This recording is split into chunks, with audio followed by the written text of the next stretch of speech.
formerly known from Zurich, but now I call it Mick from Switzerland, as Zurich doesn't really apply that much anymore, does it? So. After school I went, I got a job at the Zurich Opera House through my granddad, who was a set designer there for 50 years. Worked there as a volunteer, and I've always been interested into painting and drawing through my granddad.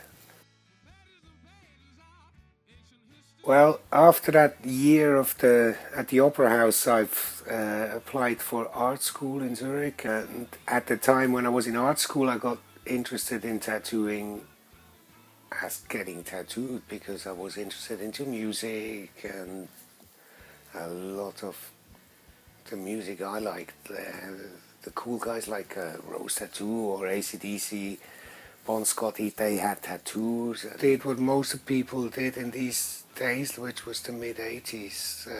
Order a kit from the biker magazine, and then, because a lot of my friends told me like, yeah, you should be tattooing and this would be a good idea. And once I had the equipment, I told them, you thought it was a good idea, so alright, who's going to be first? Hanky Panky, Mickey Sharps, Mark Leone, Morbella, the Fuhrman brothers, and of course there was the Le family. And just walking into that room and seeing the corner that the Le family built there, that was quite impressive from the start. And I felt like, yeah, this is where I feel home. They had proper rock and roll playing at their little corner there, and the whole vibe that they had about tattooing was very more artistic than what I've seen before. The Le family had more, it just appealed more to me, like the way they were working, and they made their own designs, because in the mid-80s, don't forget, I mean, most people were working off like Greg Irons Flash. I mean, Greg Irons was extremely big in the mid-80s, and some people I've seen with Greg Irons designs on them, they wouldn't even know who Greg Irons was. Flash was much more common in these days, when the Le family would be more creating their own world of visuals that they've been putting out and tattooing on people. With the Le family specifically,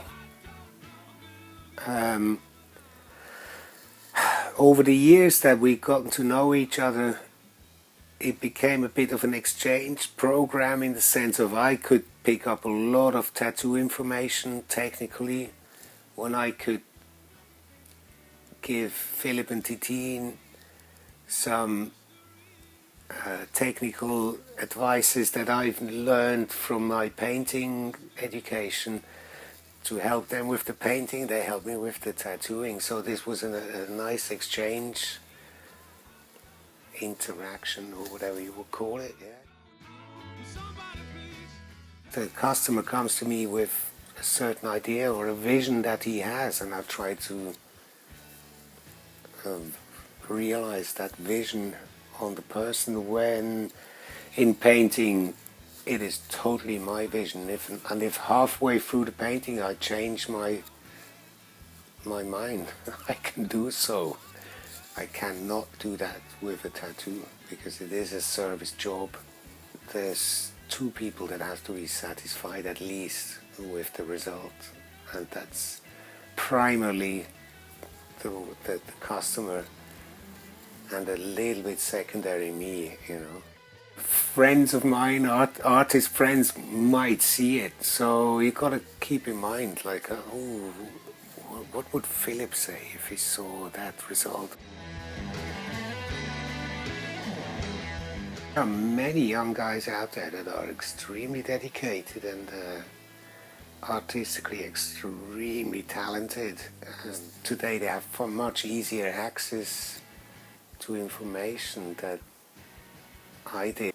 I do treasure the moments and the efforts I've had to make to get access to certain information, because there was an adventure behind each little part of information or thing. I was more interested in the adventurous subculture, if you want so, of tattooing. And tattooing today is not a subculture anymore. That's a fact, I think, you know.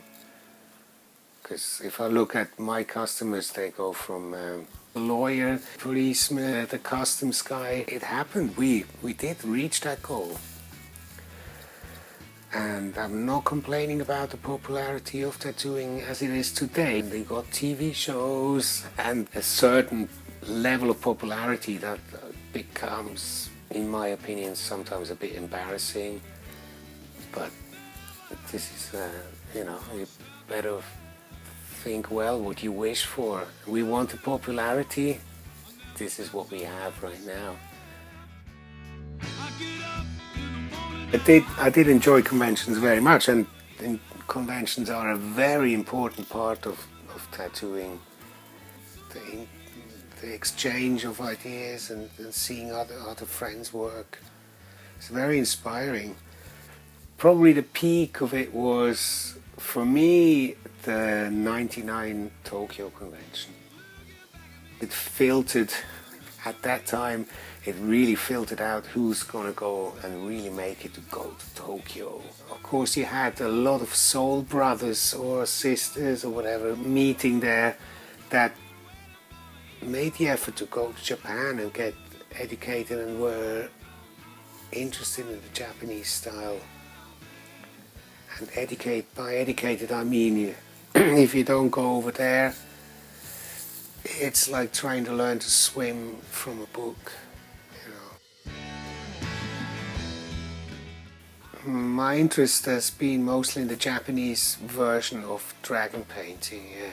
But my first contact with dragons was through my granddad, who worked at the Opera House. There were dragons present on stage, so I was with him creating these things for the stage. And of course, once that head was sculpted, and it's like 2 meters in, it was this huge thing. And of course, I was a kid, it wasn't even massive by that time.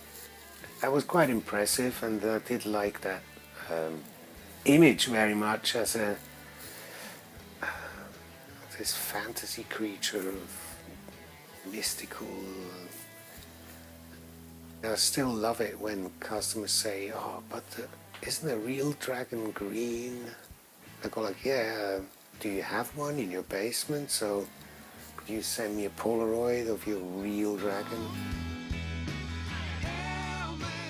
I don't think the city or countryside surrounding has a big impact on how I work, but the inspiration might be a different one, yeah? Because here I'm surrounded by nature, and I do see, especially dragons, as a product of nature and fantasy. But nature, I see great ideas for the dragon's horn when I see a twig lying on the ground somewhere, or here I see a lot of clouds. I do take a lot of inspiration for dragons from cloud formations. I do really like to tattoo. I like the technical aspect of tattooing and the process of getting the design on the body and make it work and make it fit. So I think I'm probably I'm going to tattoo for a couple of years more. Painting is something that has been with me pretty much all my life, and sometimes a bit more, sometimes a bit less. It's ever present, so it's kind of 2 ships floating simultaneously. But the main thing is tattooing. I do really like to tattoo. I mean, the whole world is lucky that we had Philip developing these big magnums. A big time saver, and it was like a new dimension of the tools that we were used to.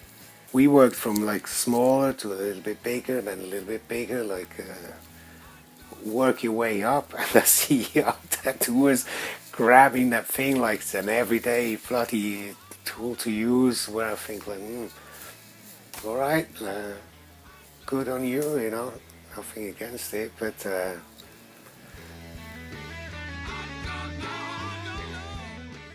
trendsetter is, of course, a very fashionable word, but I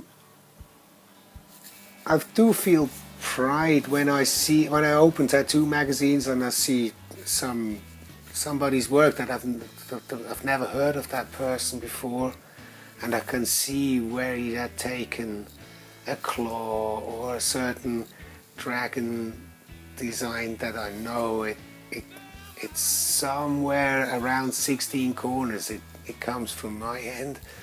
I feel proud about this, so at least I've given something back. I'm still experimenting every day with new shapes and forms of designs that I do, you know. And subconsciously I might be taking from other people as well, because I do keep quite a big book collection, and I go through books like on a daily basis, and this is the form of inspiration, and if I can be inspiration for somebody else, I'm a happy camper. It's not that I have a certain project that I really want to achieve in the next 10 years, but I do want to keep my work interesting, and I want to keep it interesting for the people and for myself. And that's a constant thing that happens all the time. Keep on doing what you like doing as best as you can. That, I think, is an important message, if you want, to put out there. It's very easy to fall into like a little program that works for you, and you just stick with it and don't break out, because it's too easy to stay with the same. Breaking out can be it's challenging, but it gives you new horizons, and I think it's a good way not to get bored with yourself, you know. It's tragic if you get bored with yourself. It's a quote from a Bavarian comedian, and it says, "I believe that the human being is like a cup that needs to have something put in there." And it very much applies for tattooing, because you gotta put it in there, you know. So they all need it. It's a basic need.